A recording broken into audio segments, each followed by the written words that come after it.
सभी को नमस्कार।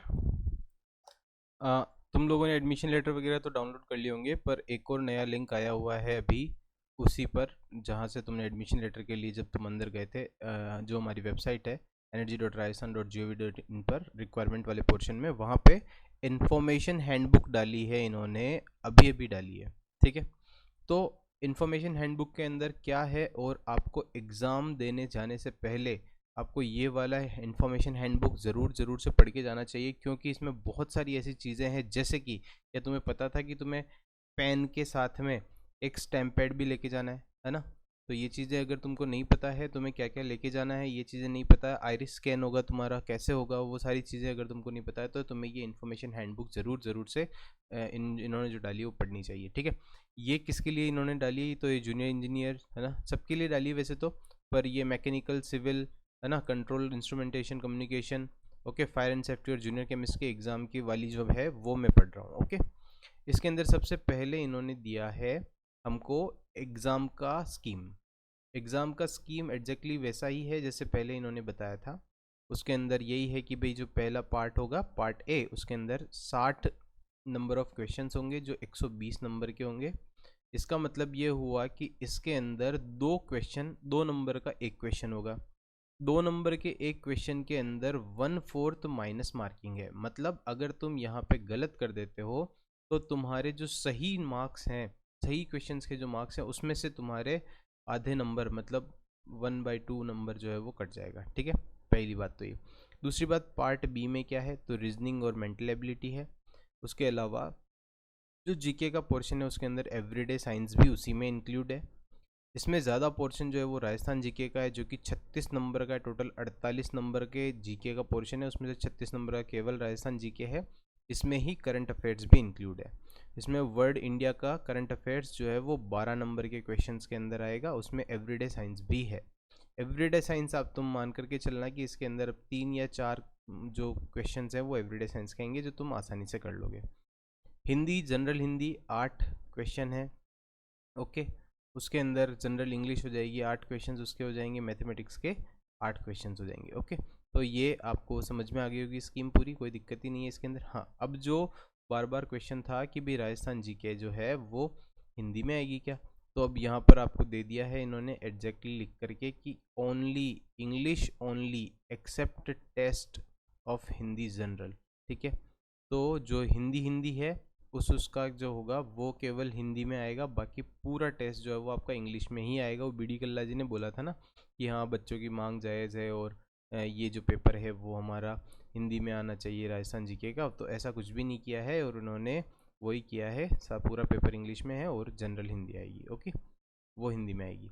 अगली बात है कि ये पूरा पेपर जो है वो ओमनीबस है। ओमनीबस का मतलब है पूरा एक ही साथ आएगा, मतलब बीच में कहीं सेक्शन डिवाइडेड नहीं है। ठीक है, तो मैंने एक बार मेरा एक बार फर्स्ट ग्रेड का पेपर था, उसके अंदर मेरे से गलती हो गई थी, उसमें मैंने जनरल हिंदी छोड़ दी थी केवल इस चक्कर में कि ये, क्योंकि उसमें सेक्शन अलग अलग नहीं थे। तो आपको याद रखना है, आपको हर एक सेक्शन को अच्छे से चेक करना है कि उसके अंदर जो तुम्हारे 5 पार्ट बी में सेक्शन है उसमें से हर एक तुमने किया है या नहीं किया है। ठीक है ना, ये पाँचों पार्ट तुमको चेक करने हैं उसमें। ओके, तो कुछ भी छोड़ना नहीं है। अगली बात है कि जो आपका टाइमिंग है, ड्यूरेशन है एग्ज़ाम का, वो तो 120 मिनट ही है, पर आपको 240 मिनट कम से कम वहाँ चले जाना है। इतना टाइम लगेगा वास्तव में, इतने 240 मिनट का टाइम एग्ज़ाम समेत तुमको लगेगा। मतलब एग्ज़ाम से डबल टाइम तुमको किस में लगेगा पता है?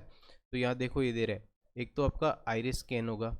दूसरी बात, आइरिस स्कैन क्यों होगा? क्योंकि आपकी जो थंब इम्प्रेशन है वो लेंगे नहीं ये लोग। थंब इम्प्रेशन क्यों नहीं लेंगे? क्योंकि कोरोना की वजह से अलग अलग लोग जो है वो थंब इम्प्रेशन देंगे, तो वो सभी जने अगर एक ही जगह हाथ लगाएंगे तो वो इन्फेक्शन का खतरा रहता है, इसलिए थंब इम्प्रेशन नहीं लेकर के आइरिस स्कैन लेंगे। आइरिस स्कैन में भी एक डिस्टेंस है, भी नीचे बात करेंगे उसकी। उसके अलावा कॉल लेटर्स का सबमिशन है, फोटोकॉपियाँ है ना, फोटो आईडी प्रूफ, इन सब के लॉगिन वगैरह के इशू रहते हैं, और बहुत सारे बच्चों को अलग अलग करना पड़ेगा, इसीलिए ये डबल टाइम बोल रहे हैं। तो मैंने जो पहले वीडियो बना करके बताया था कि पहले ही चले जाना, अभी मैंने जो पेरिसाइक्लिक रिएक्शन के वीडियो के अंदर ये चीज़ बोली थी, तो वो चीज़ आपको याद रखनी है ना, पहले ही चले जाना है। 1.5 घंटे का टाइम तो कम से कम लगेगा। अगली बात, मल्टीपल चॉइस क्वेश्चन है। हाँ, ये चीज़ इंपॉर्टेंट है कि हर एक क्वेश्चन के अंदर आपको 5 आंसर देखने को मिलेंगे। तो दोस्तों 5 आंसर वाले इस तरह के क्वेश्चंस की आपको प्रैक्टिस करनी है।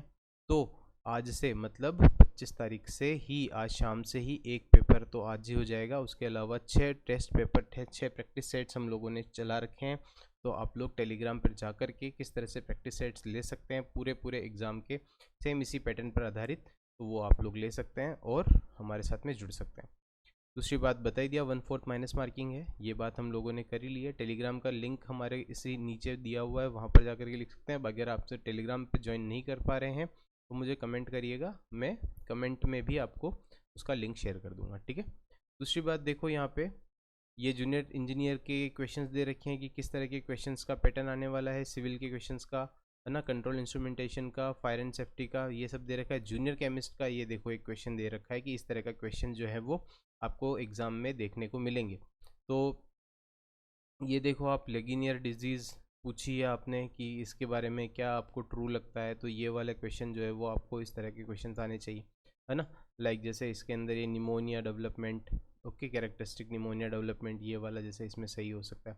तो ये इस तरह के क्वेश्चन जो है वो आपको करना आना चाहिए, है ना। तो इस तरह के क्वेश्चंस की भी प्रैक्टिस आपको पार्ट ए की आपको टेस्ट सीरीज़ में मिल जाएगी, वहाँ पे आप लोग जा करके टेलीग्राम पर ज्वाइन कर सकते हैं। अब पार्ट बी के अंदर देखो किस तरह के क्वेश्चंस आएंगे। तो 4 क्वेश्चन रीजनिंग और मेंटल एबिलिटी का इन्होंने डाल रखे हैं। इस तरह से देखो, ये ओड मैन आउट के तरह के क्वेश्चंस हैं, जो कि मैंने पहले ही बताया था जब मैंने पार्ट बी के सिलेबस को डिस्कस किया था ना, तब भी मैंने इस तरह की सारी चीज़ों को डिटेल सिलेबस मैंने पहले दे रखा है। तो पार्ट बी का सिलेबस वहाँ जा करके देख सकते हो, उसके अकॉर्डिंग तैयारी कर सकते हो। जनरल नॉलेज और एवरीडे साइंस का देखो कितने इजी क्वेश्चन इन्होंने दे रखे हैं। एक्चुअली में एग्जाम में इतने इजी लगते नहीं है।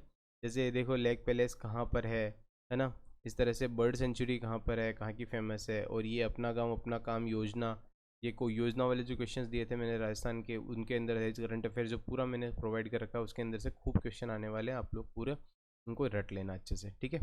अगला देखो जनरल हिंदी की बात करेंगे। जनरल हिंदी के अंदर देखो किस तरह के क्वेश्चंस हैं, आपको इसके अंदर बताना है, एरर फाइंड करना है। एरर फाइंड वाले क्वेश्चन जनरल हिंदी में बताओ, बहुत अच्छा क्वेश्चन पेपर आने वाला है मुझे लगता है। इसी तरह से वन वर्ड वाले, लाइक जिसका कभी नाश नहीं होता, है ना, अविनाशी, कम बोलने वाला, ये सारी चीज़ें देखो कितना इजी पेपर आपको इसमें दे रखा है। एग्जैक्टली इससे थोड़ा हार्ड ही आता है पेपर तो, पर फिर भी एक जनरल आपको आइडिया लग जाएगा। लाइक जनरल इंग्लिश में क्या आने वाला है।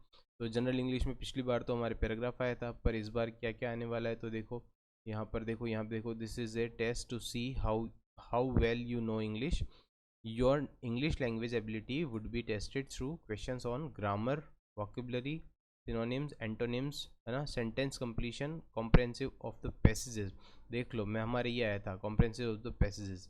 इस बार मुझे लगता है कि कॉम्प्रहेंसिव ऑफ द पैसेजेस के अलावा जो एंटोनिम, सिनोनिम, वैसे कॉम्प्रहेंसिव ऑफ द पैसेजेस में ये सारी चीज़ें कवर हो जाती है, इसीलिए आपको कॉम्प्रहेंसिव ऑफ द पैसेजेस का आपकी तैयारी करनी चाहिए आपको, ठीक है ना। तो ये आपको जनरल इंग्लिश का हो गया। जनरल इंग्लिश के अलावा मैथमेटिक्स में, मैथमेटिक्स की बात करेंगे तो मैथमेटिक्स के अंदर ये आपको देखो ब्याज बट्टे के, प्रॉफिट लॉस के क्वेश्चंस दे रखे हैं, प्रॉफिट लॉस के क्वेश्चंस आएंगे, इस तरह के क्वेश्चंस आ सकते हैं। उसके अलावा देखो नीचे की तरफ क्या आ रहा है, आपके नीचे की तरफ आपको ये 1000 कैंडिडेट है ना, 300 इंटरव्यू में पार्ट लेने गए, तो ये मीन मोड मीडियन के क्वेश्चंस, है ना, इस तरह के क्वेश्चंस आपको देखने को मिल सकते हैं। अप्रॉक्सीमेट, परसेंटेज वाइज, इस तरह के परसेंटेज निकालने का, इस तरह के क्वेश्चंस आपको देखने को मिलेंगे। मतलब 9-10th लेवल की सिंपल मैथ्स की चीज़ें आपसे पूछी जाएगी।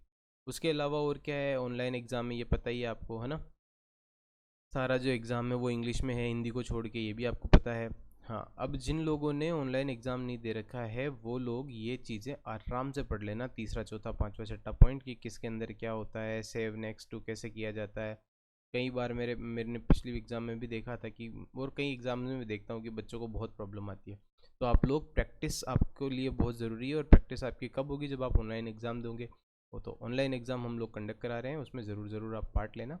पार्ट लोगे तो 6 टेस्ट में तो आपकी इतनी प्रैक्टिस हो जाएगी, तो वहाँ जाने के बाद में आप काफ़ी स्मूथली कर पाओगे, ठीक है। और ये चीज़ भी है कि अगर मान लो आप लोग ये दे रखा है कि टेस्ट ड्यूरेशन अगर आपका एक्सपायर हो जाता है, तो वो, है ना, candidate will not be able to attempt any question, उसके बाद में आप कोई भी क्वेश्चन अटेम्प्ट नहीं कर सकते, उसके आंसर भी चेक नहीं कर सकते।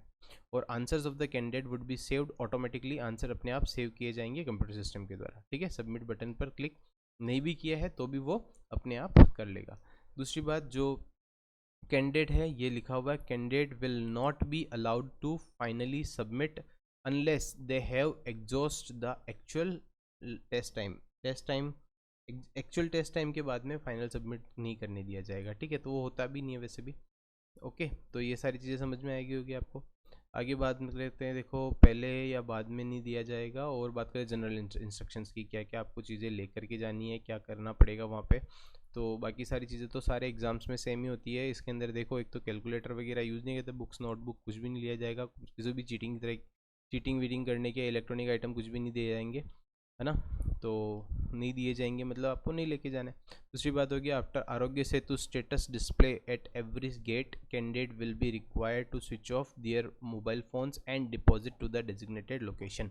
मतलब आप जहाँ भी जाएंगे वहाँ पे आपको प्रॉपरली मोबाइल फ़ोन को रखने की सुविधा दी जाएगी, ठीक है। अगली बात आ गया, please bring the call letter with your photograph affixed there on. Okay, उसके ऊपर आपका फ़ोटो चिपकाना है। Currently valid photo identity proof in original and photocopy of the same identity proof. Original identity proof भी लेके जाना है और उसकी फोटोकॉपी लेकर के और उसको स्टेपलर के साथ में अटैच करके लेके जाना है, ठीक है।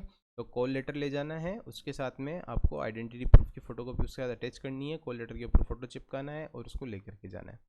अगली बात है, this is essential, the call letter along with photo copy of the photo identity proof duly stapled together. Okay, ये चीज़ मैंने बताई दी और लेकर के जाना है, और वहाँ जब एग्ज़ाम में मांगा जाएगा तो वहाँ पे आपको ड्रॉप बॉक्स में डालना है। ओके, अगली बात, आपको आइडेंटिटी प्रूफ में राशन कार्ड या फिर जो लर्निंग ड्राइविंग लाइसेंस है ये नहीं चलेगा, है ना। उसके अलावा PAN card, passport, permanent driving licence, voter ID card वगैरह वगैरह, बैंक की पासबुक, ये सब चलती है, ठीक है।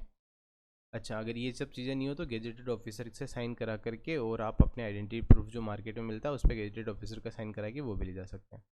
अगली चीज़ है कि जो आइरिस स्कैन होगा, मैंने बताई दिया आइरिस स्कैन क्यों होगा, क्योंकि बॉम्ब जो बायोमेट्रिक है वो थंब इम्प्रेशन वो ले नहीं सकते कोविड सिचुएशन की वजह से, तो लेफ्ट आइरिस का आपको लिया जाएगा। तो ऐसा नहीं कि ब्लू आइज हिप्नोटाइज करने के लिए आप कॉन्टैक्ट लेंसेज पहन के चले जाएं, तो आपको कॉन्टैक्ट लेंसेज उतार के जाने हैं। अगर आप लगाते हैं तो चश्मा वगैरह है वो भी आपको बाद में वहाँ उतारना पड़ सकता है, ठीक है।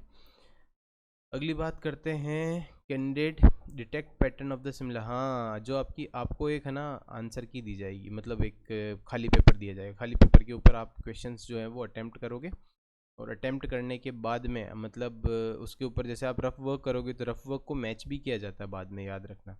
अगर आपका रफ वर्क जो है वो किसी दूसरे बच्चे के रफ वर्क से मैच हो गया ना, मतलब सेम जैसे बहुत सी बार होता है ना, एक्सचेंज कर लेते हैं, पेपर टू पेपर एक्सचेंज कर लेते हैं, फिर एक दूसरे का लिख देते हैं, तो ऐसा कभी मैच हो गया तो वो आपको मतलब बाहर भी निकाल सकते हैं, ये भी याद रखना, ठीक है। दूसरी बात, क्या लेके जाना है तुम्हें, एक बॉल पॉइंट पेन लेके जाना और एक स्टैम्प इंक पैड लेके जाना है, याद रखना है इस चीज़ को। आपको एक स्टैम्प इंक पैड लेकर के जाना है ना। वो जो क्या बोलते हैं अंगूठा टेकने के लिए अलग अलग वो नहीं देंगे, आपको ही लेके जाना है साथ में, ठीक है। तो ये समझ में आ गया होगा। तो ये मैंने सारी चीज़ें बताई दी, क्या क्या आपको लेके जाना है। मास्क पहन के जाना कंपलसरी है, देख लो भाई लिखा हुआ है कंपलसरी है, ऐसे मत उठ के चले जाना कि भाई कोरोना गया, ऐसे मत चले जाना, मास्क लगा के जाना है, ठीक है। पर्सनल ट्रांसपेरेंट वाटर बॉटल लेके जानी है, वो पानी नहीं पिलाएंगे अलग से, सब दोनों के लिए कॉमन नहीं रखेंगे, पर्सनल वाटर बॉटल लेके जानी है, ठीक है।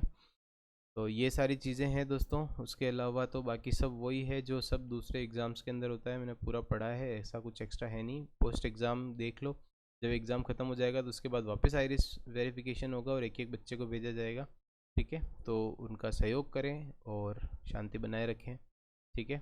उधम ना मचाएं, शांति से एग्ज़ाम दे, आसपास के लोगों से बात कर लो, ठीक है। लास्ट में बैठे बैठे कोई दिक्कत नहीं है। ओके, बहुत बहुत धन्यवाद, आपका दिन शुभ हो।